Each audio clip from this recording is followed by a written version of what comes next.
Hello दोस्तों, मैं ओम शर्मा आप सभी का स्वागत करता हूं हमारे YouTube channel the A one study पर। तो आज का टॉपिक बड़ा ही इंटरेस्टिंग है और आप लोगों से संबंधित है, क्योंकि जैसा कि आप लोगों को पता है कि बीएसएनएल का पुनर्जन्म होने वाला है। वो अपनी 5G सेवा लॉन्च करने वाली है और सबसे सस्ती 5G सेवा लॉन्च करेगी, और वो भी कब? अगस्त के महीने में।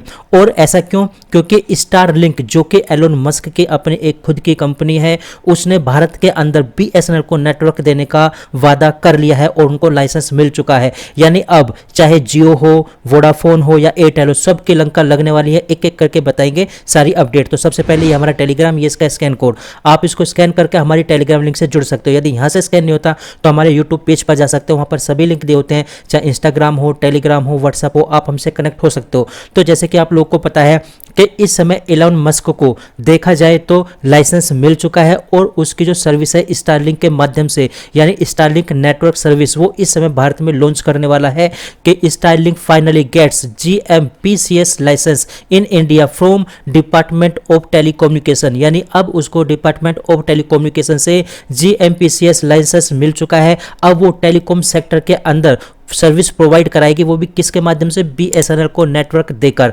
अब यदि देखा जाए, इसको जो प्रॉब्लम हो रही थी, लाइसेंस नहीं मिल रहा था 2-3 साल से, ये अटका हुआ था लाइसेंस, अब वो किसके माध्यम से मिल पाया है? तो उसका कारण है रतन टाटा। यानी रतन टाटा जी के माध्यम से इनको ये लाइसेंस मिल पाया है। उन्होंने बहुत महत्वपूर्ण भूमिका निभाई है। अब यदि देखा जाए तो इनके जो सैटेलाइट हैं पूरी पृथ्वी को धीरे धीरे कवर कर रहे हैं, यानी घेर रहे हैं। यानी हजारों सैटेलाइट इस समय पृथ्वी को चारों तरफ से घेरे हुए हैं, जहां पर वो नेटवर्क प्रोवाइड कराते हैं इन सैटेलाइट के माध्यम से। 5G 4G यानी जो स्पीडली डाटा होता है, जो स्पीडली नेटवर्क होता है, वो यहाँ से प्रोवाइड कराया जाता है। और ये जो इनके सैटेलाइट है पूरी पृथ्वी को कवर किए हुए हैं। अब यहाँ पर देख सकते हो, चाहे जियो हो, एयरटेल हो, वोडाफोन हो, इनकी सबकी लंका लगने वाली है, क्योंकि बीएसएनएल इस समय आ रहा है। एलोन मस्क का जो स्टारलिंक टेक्नोलॉजी है, उसका जो नेटवर्क है, अब बीएसएनएल उसका यूज करेगा, और इसके माध्यम से देखा जाए तो चीपेस्ट रिचार्ज प्लान प्रोवाइड कराए जाएंगे लोगों को। क्योंकि इस समय रिचार्ज जो है धीरे धीरे महंगे होते जा रहे हैं दिन प्रतिदिन। जैसे कि संसद में भी प्रधानमंत्री मोदी जी ने भी कांग्रेस पर यह आक्षेप लगाया था, ये बात बोली थी कि किस तरह से उन्होंने बीएसएनएल को डुबो दिया है। उसके बाद में जो एलोन मस्क है, उन्होंने भी जब उनको पता पड़ा कि उनको लाइसेंस मिल चुका है, तो उन्होंने भी इसका खुशी का जाहिर किया, उन्होंने भी खुशी जाहिर की वहां पर। अब यहाँ पर देख सकते हो, टाइम ऑफ इंडिया, यानी कोई न्यूज़पेपर नहीं है इसको कवर ना किया गया हो। देखा जाए 9 जनवरी 2024 को यह बात लगाई जा रही थी कि जो बीएसएनएल है वो इस समय रिसेंटली जो प्रायोरिटी देगा वो 4G को देगा, और 5G कब लॉन्च किया जाएगा? वो किया जाएगा अगले साल के अंदर। ये कयास लगाए जा रहे थे। लेकिन अब रिसेंटली क्या हुआ है? रिसेंटली बोला गया है, जो संचार मंत्री हैं सिंधिया जी के द्वारा, उन्होंने बोला है कि बीएसएनएल 5G और 4G दोनों को लॉन्च करेगी बहुत ही जल्दी। लेकिन बहुत ही जल्दी कब? तो मैं बता देता हूँ, ये अगस्त के महीने में लॉन्च कर दिया जाएगा। अगस्त में ये सेवाएं शुरू कर दी जाएगी, और लोगों के लिए बहुत ज़्यादा ये खुशी की बात है। यानी वर्किंग टूवर्ड्स लॉन्चिंग 4G और 5G सर्विस, और बीएसएनएल हो या MTNL हो,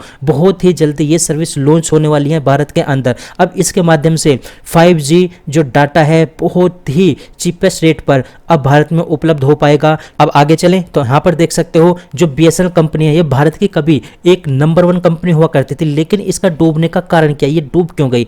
तो यहाँ पर मैं एक बात बता देता हूँ, क्योंकि इसका डूबने का मुख्य कारण था इसकी सर्विस। क्योंकि जो इसकी सर्विस तो अच्छी थी, लेकिन इसकी सर्विस काफ़ी ज़्यादा क्या हो जाती थी? डिले हो जाती थी, जिसके माध्यम से लोग काफ़ी ज़्यादा परेशान हो जाते थे। इनको वो सर्विस प्रोवाइड कराने में 1-2 हफ्ते लग जाते थे, जिससे काफ़ी ज़्यादा लोगों को नुकसान होता था। दूसरा कारण क्या था? वो था करप्शन। क्योंकि बीएसएनएल को लगभग 2000 साल के आसपास में शुरू किया गया था। उस समय सरकार किसकी थी? तो अटल बिहारी जी की सरकार थी।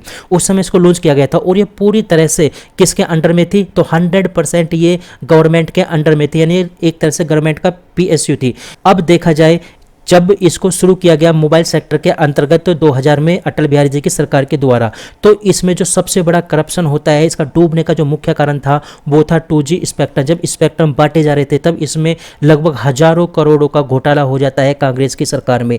अब इस पर क्या होगा? बहुत ज़्यादा कर्जा हो गया। जब कर्जा हो गया तो धीरे धीरे डूबती चली गई। अब ये डूबती चली गई तो ये पूरी तरह से बर्बादी की कगार पर खड़ी हो चुकी थी। लेकिन अब इस समय बीजेपी की सरकार द्वारा अब इसका पुनर्जन्म कराया जा रहा है। अब देख सकते हो क्योंकि इस समय एआई का ज़माना है और एआई के ज़माने के लिए सबसे ज़्यादा क्या ज़रूरी है, वो है स्पीड यानी नेटवर्क। अब जितने ज़्यादा नेटवर्क होंगे उतनी ज़्यादा स्पीड होगी और जितनी ज़्यादा स्पीड होगी उतना ही हम लोग अच्छी से अच्छी सर्विस का यूज़ कर सकते हैं। लेकिन अब देखा जाए नेटवर्क की झंझट ही खत्म हो जाएगी क्योंकि 5G प्राप्त करने के लिए अब स्टारलिंक इंडिया के अंदर एंटर कर चुकी है। अब क्या होगा, कोई भी टावर की जरूरत नहीं होगी क्योंकि पूरी पृथ्वी को छोटे छोटे सैटेलाइट स्टारलिंक जिसको हम कहते हैं वो कवर किए हुए हैं। अब इन्हीं के माध्यम से हमें डाटा प्रोवाइड किया जाएगा, इन्हीं के माध्यम से हमें स्पीड प्राप्त होगी। अब यदि देखा जाए ये जो लाइसेंस एलोन मस्क को मिला है इसमें क्या फ़ायदा होगा, क्या नुकसान होगा, तो सबसे पहले फ़ायदा तो ये होगा कि लोगों को बेहतर से बेहतर सुविधा मिल पाएगी और साथ के साथ सस्ती से सस्ती सर्विस प्रोवाइड कराई जाएगी इस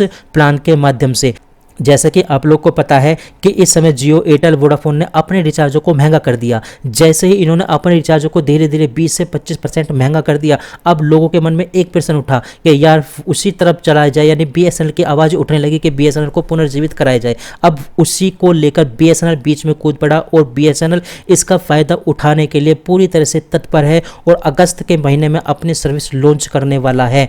अब कुल मिलाकर इंडिया में जियो, वोडाफोन, एयरटेल इन सब की लंका लगने वाली है। अब इनकी तो लंका लग जाएगी, लेकिन मेरा एक क्वेश्चन आप लोगों से ये है कि अब बीएसएनएल इनसे बेटर सर्विस दे पाएगी?